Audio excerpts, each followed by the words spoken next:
Ciao ragazzi, benvenuti e bentornati. Il mio nome è Simone e su questo canale parliamo di come imparare le lingue straniere da autodidatta. In questa serie di video vi racconto come ho imparato tutte le lingue che parlo, una per una. Dai, che si comincia.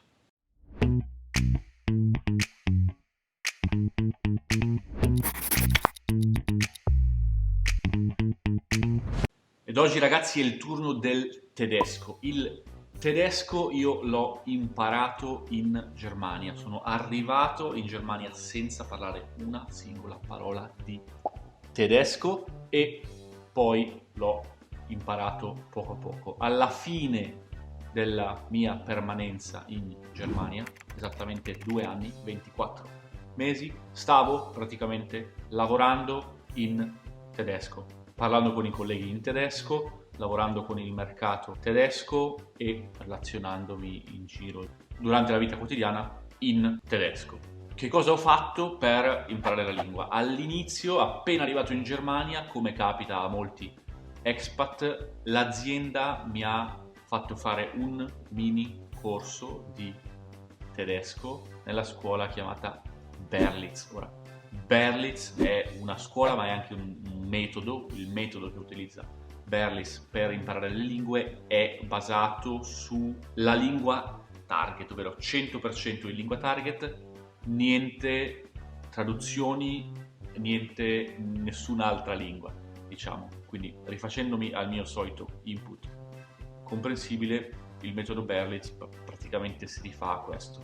Tu sei in classe con l'insegnante inizia a dirti cose in tedesco, si aiuta con delle immagini, rende comprensibile una lingua che altrimenti non sarebbe comprensibile. Il metodo Berlitz onestamente è un ottimo metodo, a me piace molto, è un po' caro se dovete andare voi a una scuola Berlitz a imparare una lingua da zero e fare tutti i livelli con Berlitz. Non è, a mio avviso, così efficace per l'investimento che una persona deve fare. Io ad ogni modo ho fatto soltanto il primissimo livello con Berlitz, 2-3 mesi mi sembra che fosse, poi ho continuato a studiare per conto mio.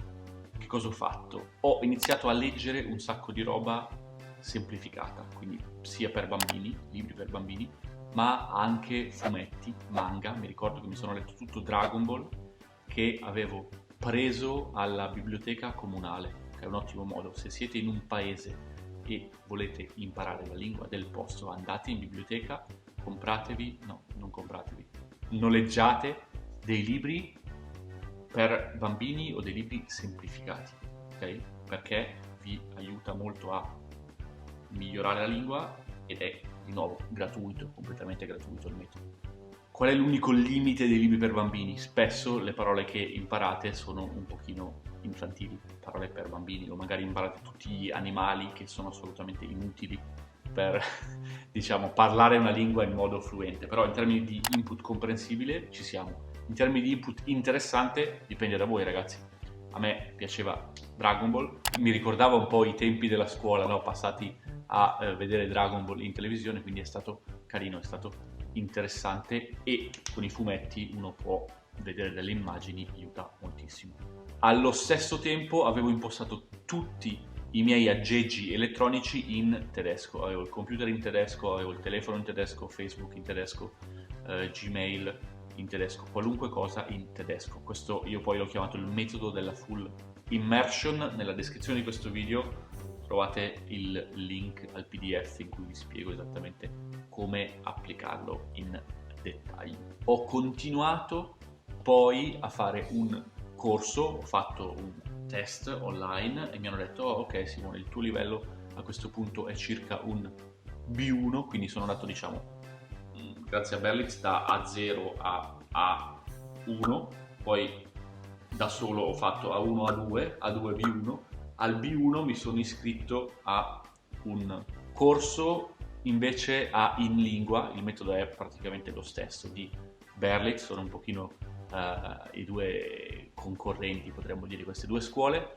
Era un corso però con molta più gente, in Berlitz eravamo in 2, in Lingua invece eravamo una ventina ed era una specie di corso finanziato dal governo tedesco per chi vuole prendere la cittadinanza. Praticamente fino a livello B1 il governo tedesco finanziava, non so se è ancora così, adesso i corsi di lingua tedesca in Germania, e quindi veniva a costarmi tipo 1 o 2 euro l'ora, praticamente quasi gratuito. Il corso di nuovo è durato, non mi ricordo, mi sembra 3 mesi o 2 o 3 mesi, però abbastanza intensivo, nel senso che andavo 4 giorni alla settimana, mi sembra 2 ore al giorno dopo il lavoro. Ero veramente stanchissimo, quindi esperienza ottima perché ero super in contatto con la lingua, super motivato. Non studierei più adesso la sera. Se dovessi rifare questa cosa, ragazzi, cercherei un corso la mattina prima di andare al lavoro e non la sera dopo il lavoro, perché arrivavo a fine giornata che ero veramente steso, ero stanchissimo.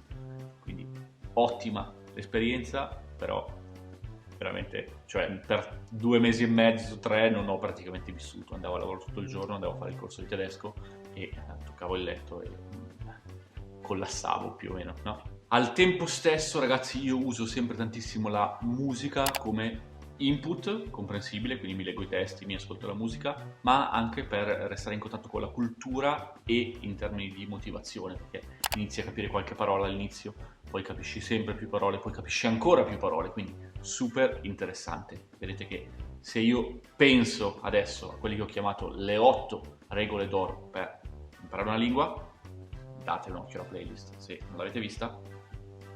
Un po' inconsciamente il mio modo di studiare il tedesco, così come anche il mio modo di studiare francese, date un occhio al video, rispetta le 8 regole d'oro, rispetta gli 8 principi fondamentali per imparare una lingua.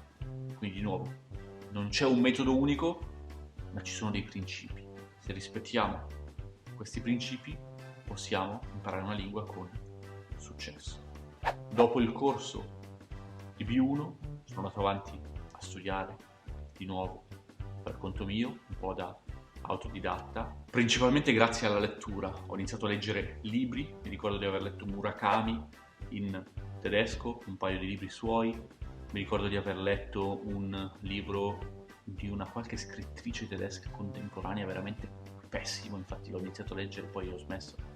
Andavo spesso in biblioteca a prendere libri e a leggerli in tedesco. Leggevo anche il giornale che mi arrivava a casa gratuitamente, che era un giornale locale in Germania, ma anche in Austria la stessa cosa. Ci sono questi giornali locali che ti raccontano le news della città, del paese in cui vivi, che sono gratuiti e sono scritti in maniera abbastanza semplice perché si rivolgono a un pubblico ampio, quindi sono veramente semplici, no? Un insegnante di tedesco probabilmente vi direbbe non imparate la lingua da questi libri perché è una lingua povera quasi, non è così, no?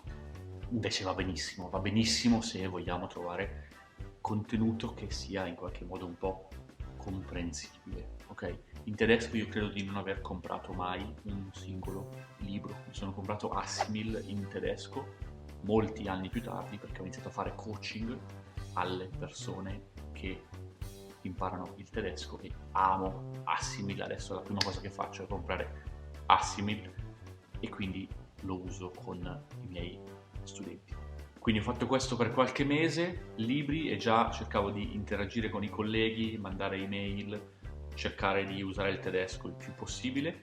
Poi ho fatto un altro test e è venuto fuori che il mio livello più o meno era un C1, quindi mi sono iscritto a un corso di conversazione in C1 a Düsseldorf in Germania, quindi in presenza, che devo dire è stato interessante perché ho incontrato altre persone che stavano studiando il tedesco e a quel punto era praticamente un anno e mezzo, in circa un anno e mezzo di vita in Germania, arrivare da 0 a C1 è davvero un bel po', non tante persone arrivano a C1 in un anno e mezzo, quindi contento diciamo dei progressi che avevo fatto, della energia anche che avevo messo nello studio della lingua. Sono andato avanti così a utilizzare la lingua. Poi mi sono trasferito in Austria, in Italia, e ho iniziato a lavorare anche con clienti tedeschi come project manager con il mercato tedesco. Appena arrivato in Austria, in realtà mi parlavano in dialetto, non capivo nulla e stavo lavorando in tedesco oramai da un bel po' di tempo in Germania, ragazzi. Però questa è un'altra storia. Se siete curiosi, date un occhio a questo video e se volete sapere come ho imparato altre lingue, date un occhio alla playlist. A prestissimo, ragazzi.